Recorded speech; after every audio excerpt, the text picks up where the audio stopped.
Welcome back to Lucky Lishika YouTube channel. ಇವತ್ತು Lucky Lishika YouTube ಚಾನಲಲ್ಲಿ ನಿಮಗೆ ಸಂಕ್ರಾಂತಿ ಸಂಭ್ರಮ ಹೇಗಿರುತ್ತೆ ಅಂತ ತೋರಿಸ್ತೀವಿ. ನಮ್ಮ ಮನೆಯಲ್ಲಿ ಮೊದಲಿಗೆ ಹಸು ಪೂಜೆಗಳು ನಡೆಯುತ್ತೆ. ನಮ್ಮ ಮನೆಯಲ್ಲಿ ದೇವಸ್ಥಾನಕ್ಕೆ ಕರ್ಕೊಂಡೋಗಿ ಹಸುಗಳನ್ನೆಲ್ಲ ಪೂಜೆ ಮಾಡ್ತೀವಿ. ಇದು ನಮ್ಮ ಅಕ್ಕವ್ರ ಮನೆಯಲ್ಲಿ ಮಲ್ಲೇಶ್ವರಮಲ್ಲಿರೋದು ಹಸುಗಳೆಲ್ಲ. ಅವರು ಪ್ರತಿ ವರ್ಷವೂ ಇದೇ ಥರ ಕಿಚಾಯಿಸ್ತಾನೆ ಇರ್ತಾರೆ ಹಸುಗಳನ್ನ.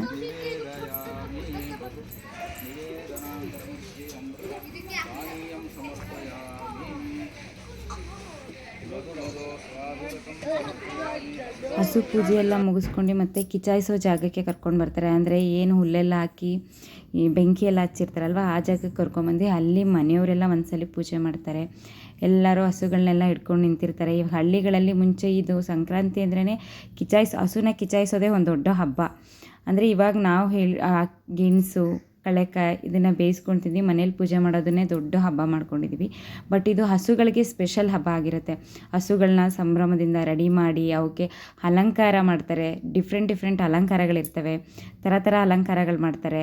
ಅದನ್ನು ಜೊತೆಯಲ್ಲಿ ಹಿಡ್ಕೊಂಡು ಯಾರ ಹಸು ಡಿಫ್ರೆಂಟಾಗಿರುತ್ತೆ ಅನ್ನೋದನ್ನೇ ನೋಡೋದೇ ಒಂದು ಖುಷಿ ಆಗುತ್ತೆ. ಅದನ್ನು ಕಿಚಾಯಿಸೋದು ಅಂತ ಹೇಳಿದ್ರೆ ಹುಲ್ಲುಗಳನ್ನೆಲ್ಲ ಹಾಕಿ ಆ ಬೆಂಕಿ ಮೇಲೆ ಹಸುಗಳನ್ನ ಎಗರಿಸ್ತಾರೆ. ಅದನ್ನು ನೋಡೋದೊಂಥರ ಸಂಭ್ರಮ. ಸಂಕ್ರಾಂತಿಯಲ್ಲಿ ಪ್ರತಿ ಮನೆಯಲ್ಲೂ ಈ ಸಂಭ್ರಮ ನಡೆಯುತ್ತೆ. ಪ್ರತಿ ಮನೆಗಳಲ್ಲೂ ಹಸುನ ಕಿಚಾಯಿಸೋದೇ ಒಂದು ದೊಡ್ಡ ಸಂಭ್ರಮ ಸಂಕ್ರಾಂತಿಯಲ್ಲಿ.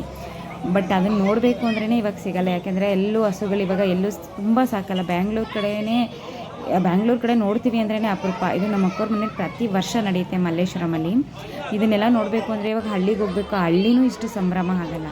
ಇವಾಗೆಲ್ಲ ಹುಲ್ಲು ಹಾಕಿ ಅದಕ್ಕೆ ಪೂಜೆ ಮಾಡಿ ಅದಕ್ಕೆ ಬೆಂಕಿ ಹಚ್ತಾರೆ. ಅಂದರೆ ಅದಕ್ಕೆ ಪೂಜೆ ಮಾಡಿ ಬೆಂಕಿ ಹಚ್ಚಿದ ಮೇಲೇ ಅಲ್ಲಿ ಸಂಭ್ರಮ ನಡೆಯುತ್ತೆ. ಅಂದರೆ ಕಿಚಾಯಿಸೋದು ಸಂಭ್ರಮ ನಡೆಯುತ್ತೆ. ಆ ಸಂಭ್ರಮನ ನೋಡೋಕ್ಕೆ ತುಂಬ ಜನ ಬಂದಿರ್ತಾರೆ. ಯಾಕಂದರೆ ಇಲ್ಲಿ ನೋಡೋಕ್ಕೆ ಸಿಗೋದೇ ಅಪರೂಪ ಅಲ್ವಾ. ತುಂಬ ಜನ ನಾವು ಅಕ್ಕ ತಂಗಿರೆಲ್ಲ ಈ ಸಂಭ್ರಮದಲ್ಲಿ ಒಂದೇ ಕಡೆ ಸೇರ್ತೀವಿ ಕೂಡ. ಇದನ್ನೆಲ್ಲ ಕಂಪ್ಲೀಟಾಗಿ ನೋಡ್ತಿರ್ತೀವಿ, ಖುಷಿ ಪಡ್ತೀವಿ. ನೀವು ನೋಡಿ ಯಾವ ಥರ ಕಿಚಾಯಿಸ್ತಾರೆ ಅಂತ.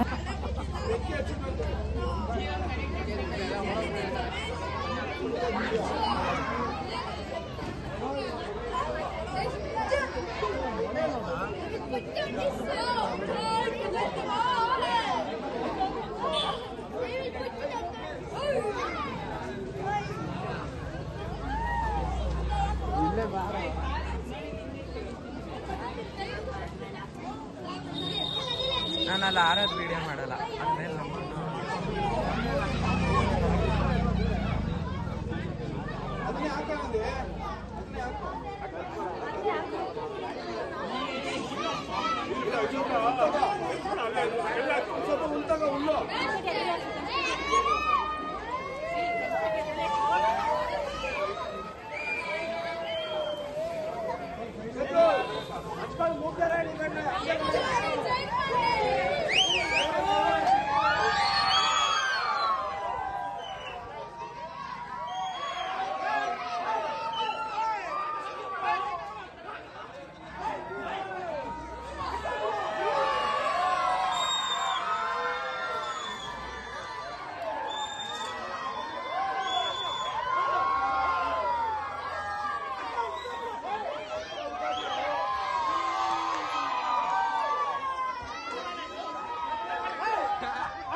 ನೋಡಿದ್ರಲ್ಲ ಯಾವ ಥರ ಕಿಚಾಯಿಸ್ತಾರೆ ನಮ್ಮ ಮನೆಗಳಲ್ಲಿ ಅಂತ.